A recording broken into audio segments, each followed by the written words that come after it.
RC Aventure à la pointe de la technologie. Alors, les lumières brillent derrière moi, comme mon cerveau.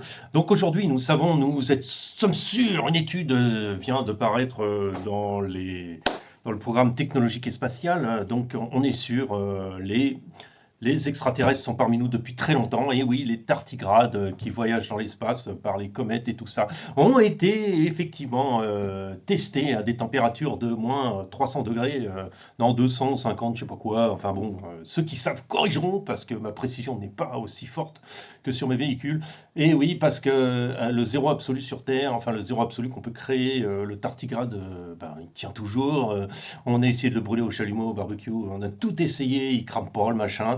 On a essayé de le foutre sans air, sans eau, sans rien. Il crame toujours pas, il meurt pas le machin. Il se met comme une pierre et il voyage dans l'espace pendant des millions d'années jusqu'à trouver des conditions favorables pour revenir peupler la Terre. Alors ne soyez pas inquiets, ça se trouve dans toute la galaxie, nous avons des tardigrades partout. Voilà, donc maintenant que j'ai résolu la question des ovnis, voilà, les tardigrades viennent par des ovnis, et oui, et sont venus il y a très longtemps. Vous êtes rassurés? Moi aussi.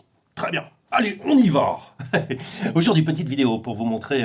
Petite dédicace, petit coucou, plus que dédicace à RCCom 83. Mon pauvre, tu vas encore t'arracher les cheveux cette nuit. Parce que je vais encore, de mon cerveau bouillon, va te faire encore. Je vais transmettre tout ce que mes neurones ont vu. Alors voilà, ce que je disais dans l'ancienne vidéo concernant le SX-10-2, donc qui se trouve devant moi, vous voyez que le toit, bon, que je viens encore de modifier. Donc c'est ça qui est intéressant parce que je veux faire une expérience. Voilà, je sais qu'il y a la compétition, une compétition qui aura lieu fin septembre. Donc je tente de corriger mon erreur si j'en fais une, mais j'ai un truc à essayer, j'ai un truc à comprendre. Voilà, j'ai besoin. Donc j'ai fait le véhicule de telle façon à ce que je comprenne quelque chose d'intéressant que je vais vous transmettre tout de suite. Vous expliquer tout de suite. Voilà.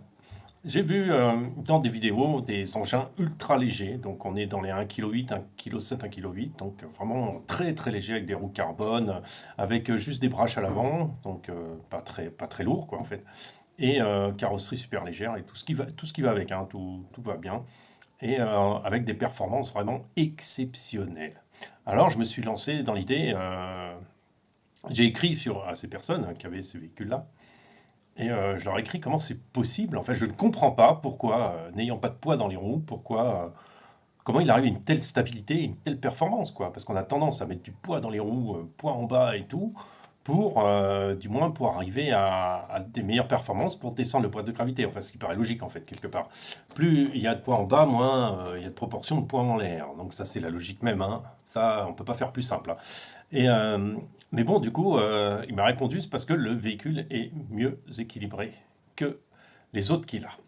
Ah ah! Donc, du coup, de mon cerveau fumant et de toutes les situations que j'ai voulu me sauver et comprendre des choses, donc je pars dans cette réflexion intérieure qui me pousse à croire que ça peut être possible et qu'il y a peut-être quelque chose à faire. Donc voilà, qu'est-ce que j'ai fait? Ben, j'ai pris ce machin-là et j'ai supprimé tous les poids qu'il y avait dans les roues. Il y avait 70 grammes de poids par roue, donc, ou 75, donc il y avait 150 grammes à l'avant, dans les roues. On avait 30 grammes dans chaque roue à l'arrière, ce sont les roues axiales. Elles sont pas chères, tiens d'ailleurs, elles sont faciles à monter aussi, bon à savoir.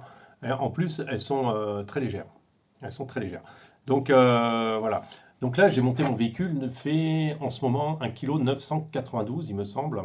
Les photos sont sur Facebook, hein, si vous voulez aller voir. RC Mode Aventure ou Martin RC Prague, hein, vous allez me trouver là-bas.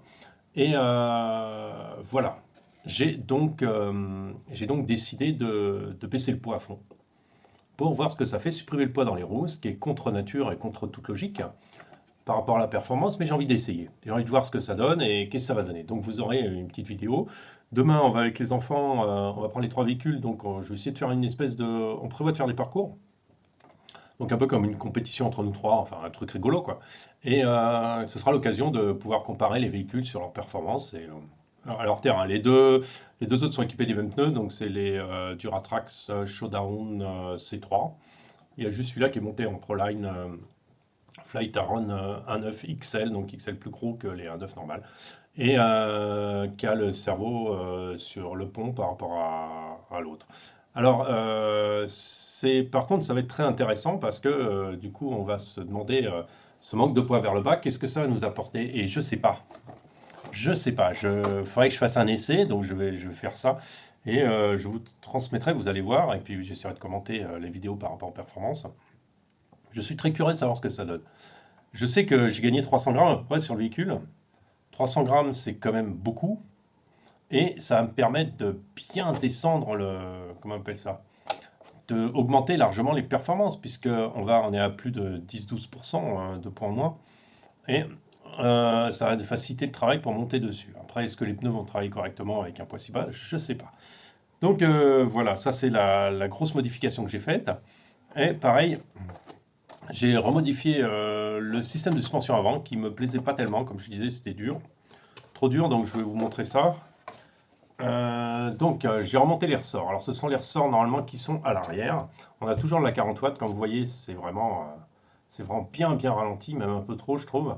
Il flex un peu mieux qu'avec l'autre système, donc on n'est pas vraiment sur du drops, ou je sais pas quoi.